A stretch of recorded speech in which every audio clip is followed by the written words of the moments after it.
जय हिंद दोस्तों, मेरा नाम है नीरज और आप देख रहे हैं हमारा यूट्यूब चैनल। और आज मैं बात करने वाला हूं आप लोगों से अश्विनी ग्रोवर के बारे में, जिनके अगेंस्ट जो है इकोनॉमिक ऑफेंसेस विंग यानी कि ईओडब्ल्यू ने हाल ही में एक एफआईआर रजिस्टर कर दी है। अश्विनी ग्रोवर भारत पे के फॉर्मर मैनेजिंग डायरेक्टर हैं और ये एफआईआर दर्ज हुई है उनके अगेंस्ट, उनकी वाइफ माधुरी जैन ग्रोवर और उनके फैमिली मेंबर्स के अगेंस्ट। ये एफआईआर रजिस्टर की गई है इन पार्टीज के against 8 sections of serious cognizable criminal offences के चलते, जिसमें शामिल है हमारे कुछ आईपीसी के सेक्शन जैसे कि 409, 420, 467, 420, 420 सुना होगा आप लोगों ने, उसका इंग्लिश वर्जन है 420, 420 थोड़ा सा लगता है ना, सुना सुना सा है, 467, 120B एटसेट्रा। इन सेक्शन में शामिल है criminal breach of trust by the public servant और बैंकर और मर्चेंट और एजेंट, चीटिंग, फॉर्जरी और क्रिमिनल कॉन्स्पिरेंसी जैसी चीजें।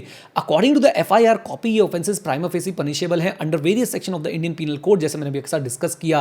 आपको याद होगा कि लास्ट 6 मंथ्स में ग्रोवर के अगेंस्ट लगभग 5 जो है लॉ सूट्स फाइल किए गए हैं।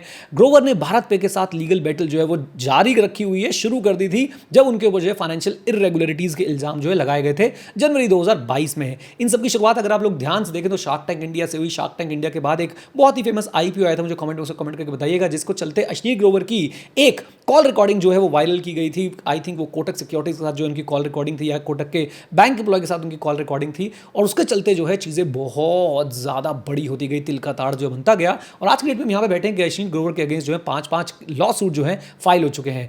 मार्च लास्ट ईयर में Grover terminated from the company. दिसंबर 2022 में भारत पे ने फाइल किया था एक क्रिमिनल कंप्लेंट अपने इकोनॉमिक ऑफेंस विंग के साथ, जो कि economic offence wing of Delhi police के साथ, जहां पर उन्होंने बोला था कि भाई साहब लगभग 81 करोड़ रुपए का जो है फ्रॉड हुआ है, क्रिमिनल ब्रीच ऑफ ट्रस्ट हुई है, कॉन्स्पिरेसी की गई है, चीटिंग की गई है, फॉर्जरी की गई है और यहां तक के डिस्ट्रक्शन ऑफ एविडेंस के इल्जाम भी जो है वो लगाए गए थे ग्रोवर और उनकी फैमिली के अगेंस्ट। अब सेम महीने में भारत पे ने फाइल किया एक civil suit Delhi high court में, जिसमें वो मांग कर रहे थे कि भैया 88.67 करोड़ जो है हमें डैमेजेस में आपको देने पड़ेंगे, आपको मतलब ग्रोवर एंड फैमिली को। भारत पे ने सिंगापुर में भी जो है एक आर्बिट्रेशन क्लेम जो है फाइल कर रखा है, जहां पे वो अश्नीर को रिस्ट्रिक्ट करना चाहते हैं कि भैया आप लोग जो है फाउंडर का टाइटल यूज नहीं कर सकते हैं।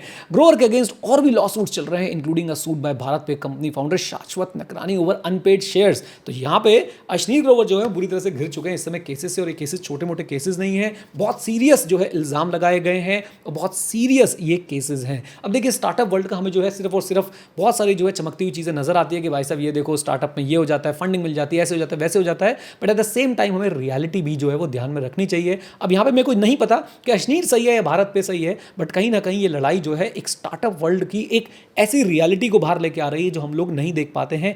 फाउंडर्स और इन्वेस्टर्स के बीच में, या जब कंपनी बड़ी हो जाती है तो कंपनी को चलाने वाले और जो हमारे जो शुरुआती फाउंडर्स होते हैं उनके बीच में जो लड़ाई होती है वो सामने निकल के आ रही है। ऐसा पहले हमने देखा है हाउसिंग.com के केस में भी, और अगर बाहर की बात करें तो ऐसा हमने देखा है एप्पल के केस में भी। भारत पे ने अपने स्टेटमेंट में कहा है कि ये एफआईआर रजिस्ट्रेशन एक सही स्टेप है, सही डायरेक्शन में एक स्टेप है, which will enable the law enforcement agency to investigate deeper into the criminal offences. MGM legal BharatPe को जो एडवाइस कर रहे हैं ऑन द क्रिमिनल कंप्लेंट। इनके जो मैनेजिंग पार्टनर है जुल्फिकार मेमन, इनका कहना है कि इकोनॉमिक ऑफेंस विंग के पास जो है हमने कंप्लेंट दी थी काफी डिटेल में, और उसकी इंक्वायरी की गई और उसके बाद जो है एफआईआर रजिस्टर की गई, और वो बहुत खुश हैं कि एफआईआर जो है वो रजिस्टर कर ली गई है। आप लोगों का क्या कहना है इस वीडियो के बारे में मुझे जरूर कमेंट करके बताइएगा। skill91.com पे जरूर विजिट कीजिएगा। यस, skill91.com आपने सही सुना, वहां पे आप लोगों को बहुत सारे स्किल बिल्डिंग कोर्सेज मिल जाएंगे जिनकी कॉस्ट हमने बहुत ही कम रखी हुई है, और अभी वहां पे एक्स्ट्रा डिस्काउंट भी चल रहा है। एक्सेल है, फाइनेंशियल मॉडलिंग है, स्टॉक मार्केट बहुत सारे कोर्सेज हैं, एनआईएसएम के बहुत सारे कोर्सेज हैं जहां पे आपको एनआईएसएम का सर्टिफिकेट भी मिल सकता है। राइट, बाकी सारी फीलिंग्स जो आपकी हैं वो कमेंट बॉक्स में लिख दीजिएगा। With this note, thank you, stay connected, stay जय हिंद। और हाँ मित्रों, सीखते रहें क्योंकि सीखना शुरू तो जीतना शुरू। Bye bye and take care and do visit skill91.com। Bye bye, take care, God bless you once again.